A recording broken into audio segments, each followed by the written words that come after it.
Halo, terima kasih sudah berkunjung ke kanal ini. Hari ini saya akan menyampaikan materi dengan judul Anamnesis Psikiatri dan Pemeriksaan Status Mental.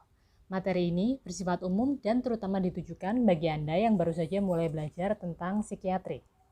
Materi ini akan terbagi menjadi 4 bagian. Bagian 1, bagian 2A, 2B, dan 2C. Di bagian 1, kita akan membahas tentang anamnesis psikiatri, sementara di bagian 2 kita akan membahas tentang pemeriksaan psikiatri itu sendiri. Sebelum kita memasuki topik inti dari anamnesis psikiatri, ada beberapa prinsip umum yang perlu diperhatikan. Yang pertama, anamnesis dan pemeriksaan status mental merupakan proses yang terjadi bersamaan. Jadi, kita tidak melakukan anamnesis, kemudian melanjutkan dengan pemeriksaan status mental, tetapi pada saat kita melakukan anamnesis itulah kita sekaligus memeriksa status mental. Yang kedua, data yang kita cari pada pemeriksaan ini atau anamnesis ini adalah data yang terkait dengan perubahan atau pola yang menetap dari perilaku, penalaran, dan perasaan. Untuk pola perilaku nanti akan dijabarkan lagi dalam pemeriksaan terkait kesalahan umum, terkait psikomotor, dan juga terkait kemauan atau dorongan instinktual. Untuk pemeriksaan terkait penalaran nanti akan dibahas penilaian untuk kesadaran dan kognisi, proses pikir, persepsi, serta telikat.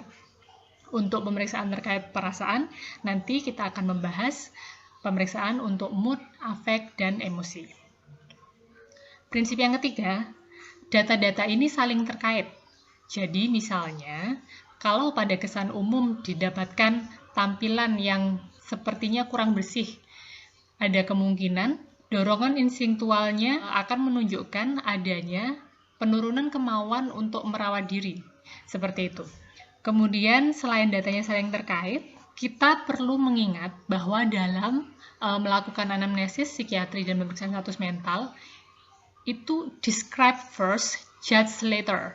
Artinya kita ambil dulu data selengkap-lengkapnya dan jelaskan dulu data itu sebaik-baiknya, baru setelahnya kita bisa membuat keputusan, oh diagnosisnya ini, oh ini pasien mau kita apain, seperti itu.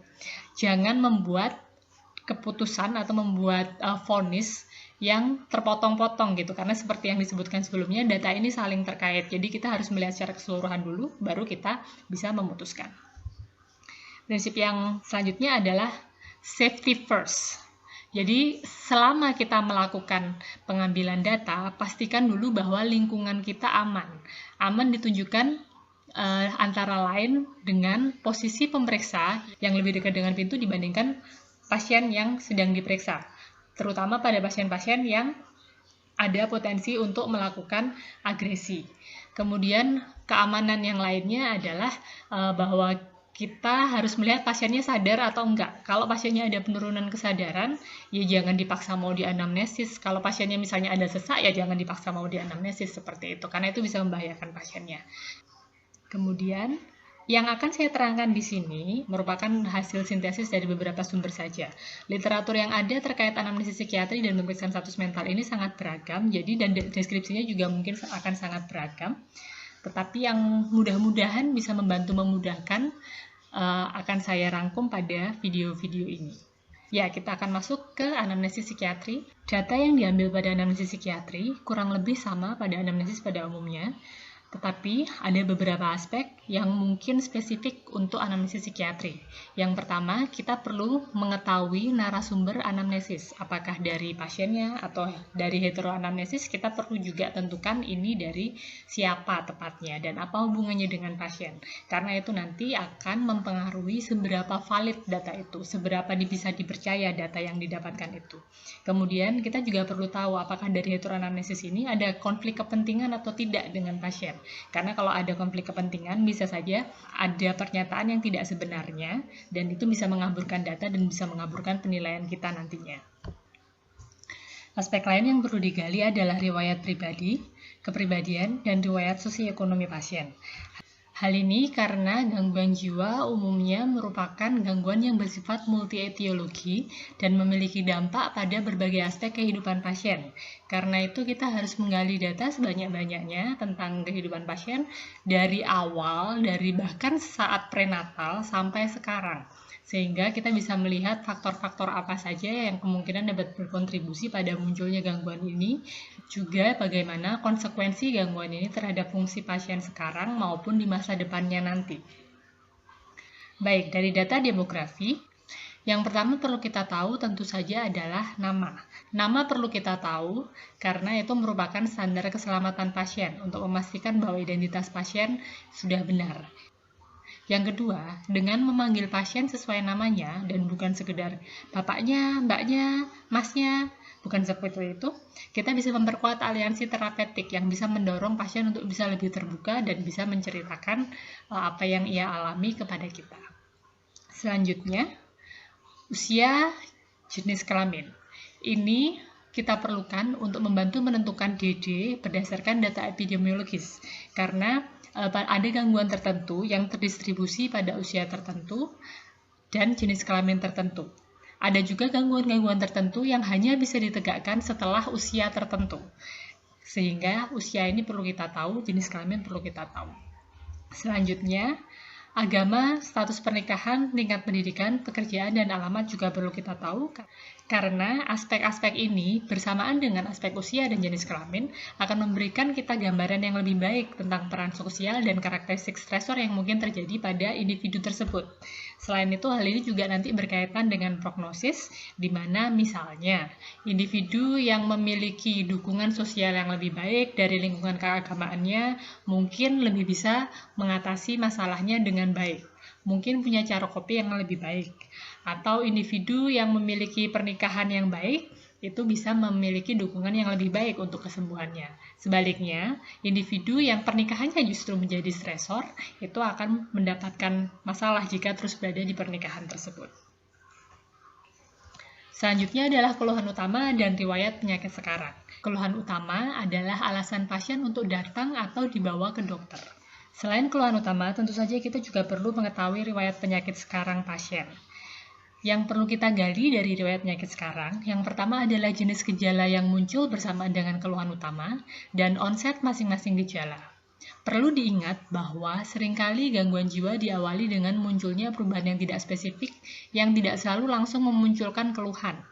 Jadi, jangan hanya berkutat pada keluhan utama, tapi benar-benar carilah juga gejala-gejala lain yang menyertai keluhan utama itu yang terjadi sebelumnya maupun yang terjadi sesudah adanya keluhan utama. Lakukan juga screening untuk gejala lain yang dapat berkaitan dengan gejala yang ada. Kemudian lakukan juga screening secara hierarkis sesuai blok diagnosis pada PPDGJ 3. Yang dimaksud dengan screening gejala lain yang dapat berkaitan dengan gejala yang ada, misalnya pada pasien yang datang dengan keluhan utama percobaan bunuh diri dan didapatkan gejala berupa ide kematian, pasien ini kemungkinan memiliki diagnosis episode depresi. Sehingga kita perlu mencari semua karakteristik yang bisa mencirikan episode depresi. Misalnya afek yang depresif, adanya gangguan makan atau tidak, adanya gangguan tidur atau tidak, dan semuanya itu harus kita screening. Kemudian, karena penegakan diagnosis bersifat hierarkis, maka kita harus mempertimbangkan apakah kemungkinan depresi ini berhubungan dengan masalah organik yang itu ada di blok diagnostik F0. Kalau episode depresi ini berhubungan dengan masalah organik, misalnya hipotiroidisme kemudian menyebabkan depresi, maka diagnosis kita bukan episode depresi, tapi gangguan afektif organik atau gangguan depresif organik. Sama juga, karena gangguan afektif bipolar itu diagnosisnya secara hierarkis lebih tinggi, pada pasien yang datang dengan percobaan bunuh diri dan dia diagnosis sebagai mengalami episode depresi, kalau ternyata di masa lalunya dia memiliki riwayat episode mania atau hipomania, maka diagnosisnya bukan episode depresi, tapi gangguan afektif bipolar episode kini depresi. Entah itu depresinya ringan, sedang, atau berat, itu nanti kita tentukan dari screening tanda-tanda depresinya. Kemudian, selain gejala, kita juga perlu tahu hendaya atau disability yang disebabkan oleh gejala-gejala yang dialami pasien tersebut. Jadi, Gejala-gejala ini tentunya berpengaruh pada kehidupan sehari-hari. Jadi fungsinya pasien apakah berkurang atau tidak dan sejauh mana berkurangnya, baik secara personal maupun sosial, dan kapan tepatnya hendaya ini mulai dirasakan atau tampak. Kenapa di sini saya menggunakan kata dirasakan straight tampak? Karena mungkin pasien itu merasakan hendayanya sudah lama, tapi dia baru dilihat orang lain menunjukkan hendaya, katakanlah 1 atau 2 minggu sebelumnya. Hal ini akan mempengaruhi durasi sakitnya seberapa lama. Jadi durasi sakit ini akan kita hitung dari pertama sekali munculnya gejala dan pertama sekali gejala itu dirasakan. Bukan sekedar dari kapan hendaya itu tampak. Kita juga perlu menilai distress. Distress ini adalah ketidaknyamanan atau konflik yang terjadi akibat adanya gejala-gejala dan disability atau hendaya itu tadi. Hal ini bisa disampaikan oleh pasiennya sendiri atau oleh orang-orang di sekitarnya. Distress akan berkaitan dengan tilikan pasien dan prognosis. Kalau pasien menyebutkan bahwa memang saya ini kayaknya sakit benar nggak bener ini saya udah nggak suka kalau gini terus. Nah itu berarti pasien menunjukkan tilikan yang baik. Tilikan ini nanti berkaitan dengan prognosis. Kalau pasien tilikannya baik, kemungkinannya untuk mau menjalani terapi itu lebih tinggi dibandingkan dengan pasien yang distresnya itu diungkapkan oleh orang di sekitarnya. Misalnya pada pasien gangguan kepribadian. Orang sekitarnya mungkin akan mengatakan, ini dia itu bermasalah sama semua orang gitu, saya bingung gitu. Tapi pasiennya merasa bahwa ya orang-orang itu salahnya cari gara-gara terus sama aku. Akhirnya karena pasien tidak merasa bahwa dia punya masalah, keterlibatannya dalam terapi jadi maju mundur. Atau bahkan pasien tidak mau sama sekali terlibat dalam terapi, sehingga kondisinya juga semakin tidak tertangani. Selanjutnya, kita juga perlu mencari peristiwa-peristiwa hidup yang mungkin berhubungan dengan munculnya gejala, tidak hanya yang dianggap sebagai pencetusnya.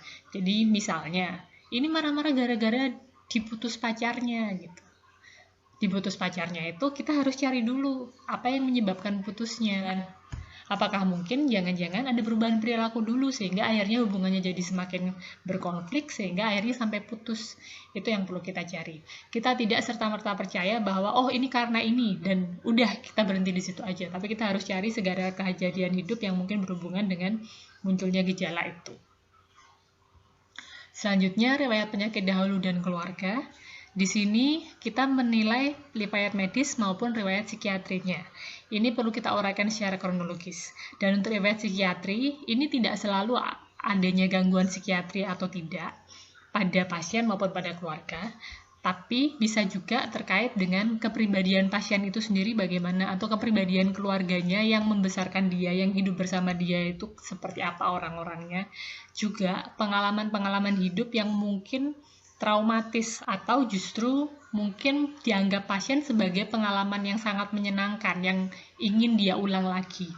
Ini nanti akan kita cari penyakit atau gangguannya apa, kemudian ada pengobatan atau tidak yang pernah diberikan kepada penyakit itu, kemudian respon terhadap pengobatannya gimana, dan termasuk juga apakah ada alergi atau tidak terhadap makanan, terhadap obat, dan yang lain-lain.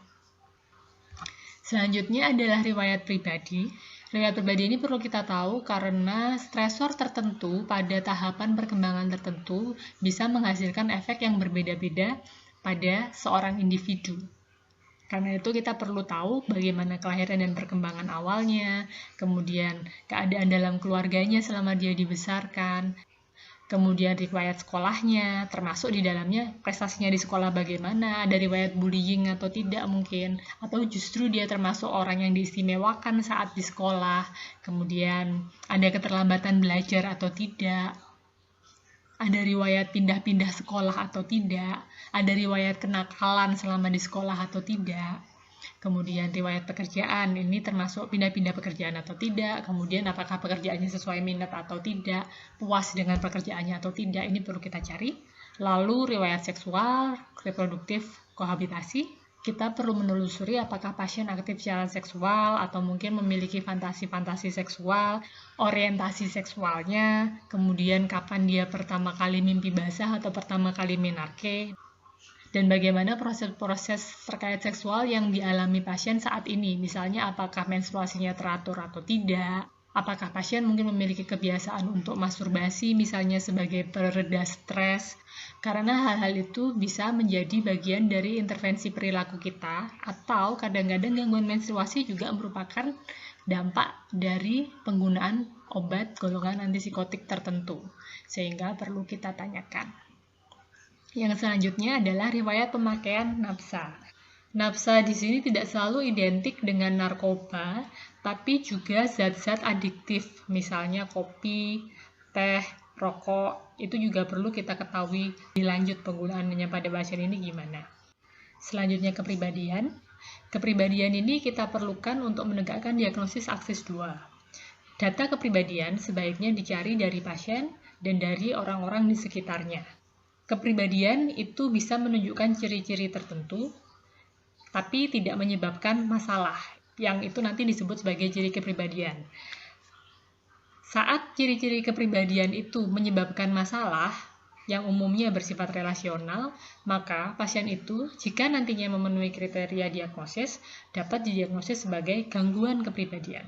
Tidak lagi ciri kepribadian, tapi juga gangguan kepribadian. Selain kepribadian, kita juga perlu mencari mekanisme pembelaan ego apa yang digunakan pasien. Mekanisme pembelaan ego ini gampangnya adalah cara yang secara otomatis dilakukan pasien untuk menenangkan dirinya sendiri saat dia stres. Misalnya, seseorang saat mengalami stres, ia melampiaskan kekesalannya dengan banting-banting barang di sekitarnya. Maka itu namanya salah pindah. Jadi, kemarahannya tidak diarahkan pada yang membuatnya marah, tapi pada hal-hal yang memungkinkan untuk jadi sasaran kemarahannya, yaitu benda-benda di sekitarnya. Selanjutnya adalah riwayat sosioekonomi. Di sini kita perlu tahu kondisi primary support group atau keluarga atau orang-orang terdekatnya pasien, lingkungan sosialnya yang lebih luas, pendidikan dan pekerjaannya, perumahannya, ekonominya, aksesnya ke pelayanan kesehatan, dan juga apakah ia punya masalah terkait hukum dan kriminal, serta masalah psikososial dan lingkungan yang lainnya. Riwayat sosioekonomi yang perlu kita gali adalah riwayat sosioekonomi seumur hidup dan yang baru-baru ini terjadi. Jadi tidak hanya yang baru-baru ini, tapi juga yang terjadi sebelumnya. Misalnya apakah pernah mengalami kemiskinan, pernah mengalami peperangan, pernah mengalami perpindahan tempat tinggal yang mungkin menyebabkan culture shock, dan sebagainya. Riwayat sosioekonomi ini selain melatar belakangi gangguan, dia juga dapat menentukan prognosis gangguan, dan pada diagnosis multiaksial, masalah-masalah ini akan dicantumkan pada diagnosis di aksis 4. Baik, demikian kiranya yang dapat saya sampaikan untuk bagian ini. Silakan berikan kritik, saran, komentar, dan pertanyaan Anda pada kolom komentar di bawah, atau hubungi saya di email inke.s34@gmail.com. Terima kasih, semoga video ini bermanfaat.